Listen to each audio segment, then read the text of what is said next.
Top 10 Boxers in History According to The Ring. Pang-10 sa ating listahan ay si Archie Moore na may kartadang 183 wins 23 defeats 10 draw 132 knockout, isa sa mga legend na may mahabang karera sa professional boxing nung kapanahunan niya. Siya ay aktibo sa hindi bababa sa 28 years at lahat ng panalo niya ay galing sa knockout, bagamat inabot siya ng 17 years bago manalo ng world title. The Mongoose was able to defeat some of the outstanding opponents of his time, such as Harold Johnson and Joey Maxim, although he lost to Rocky Marciano. Pang-siyam ay si Manny Pacquiao na may boxing record 72 total fights, 62 wins 8 losses 2 draws with 39 wins by knockout. And the only 8-division world champion in the history of boxing and has won 12 major world titles.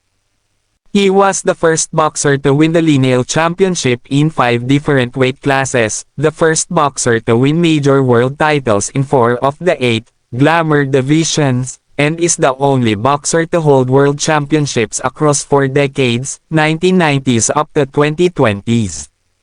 In July 2019, Pacquiao became the oldest welterweight world champion in history at the age of 40.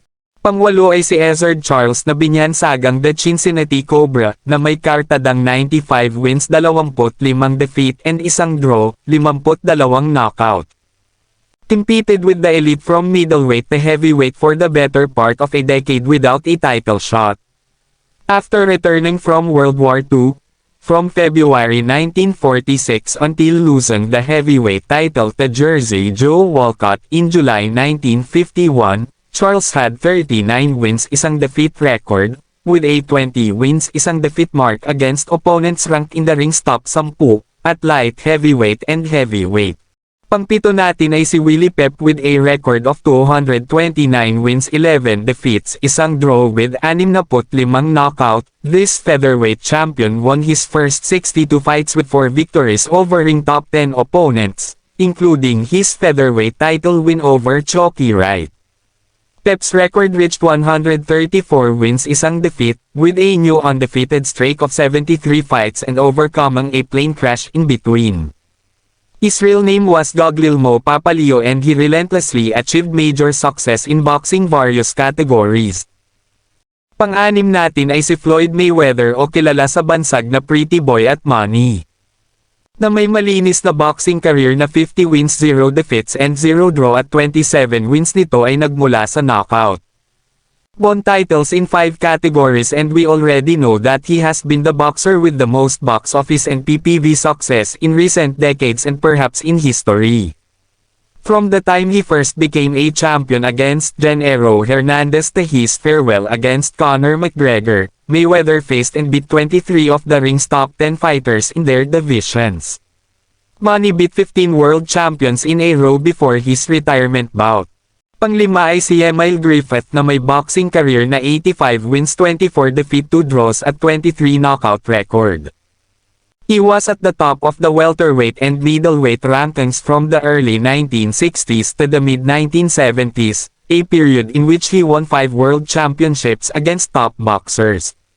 In fact, he racked up notable wins from lightweight to light heavyweight during his career.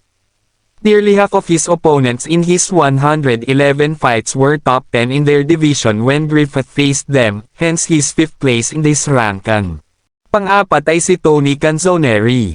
If today Mayweather boasts a perfect record against numerous world champions, in another era, Tony Canzoneri ay may kartadang 137 wins 24 defeats 10 draws 44 knockout. He went on to beat the best from bantamweight to lightweight with big wins at welterweight as well. Canzoneri's record is littered with multi-fight rivalries, including a round-robin with Jimmy McLarnan, Barney Ross and Billy Petrol. He beat 40 top 10 fighters, 11 of them reigning champions or fighters ranked as number 1 contenders. Pang-3 ay ang legend na si Muhammad Ali o Cassius Marcellus Clay, na may boxing career na 56 wins, 5 defeats and 37 knockouts. Before becoming world champion against Sonny Liston, Ali defeated 4 top 10 fighters to get his shot. 8 of the 9 title defenses in Greatest's first reign, including a phantom knockout in a rematch against Liston, a win over Floyd Patterson and a reunification against WBA champion Ernie Terrell, were also against the ring's top 10 ranked heavyweights. In his 3-year post-suspension period, he continued to defeat some top-ranked fighters, going on to face 37 top 10 in his 61 fights. Pangalawa ay si Joe Louis, arguably the most dominant champion in boxing history. The Brown Bomber reigned for a dozen years with a record 25 consecutive title defenses against the best of his era. 17 of Louis' 66 wins, 3 defeats and 52 knockouts, 25 defenses were against top 10 boxers. From 1930 to 1956, 9 men wore the heavyweight crown and Joe Louis knocked out 7 of them.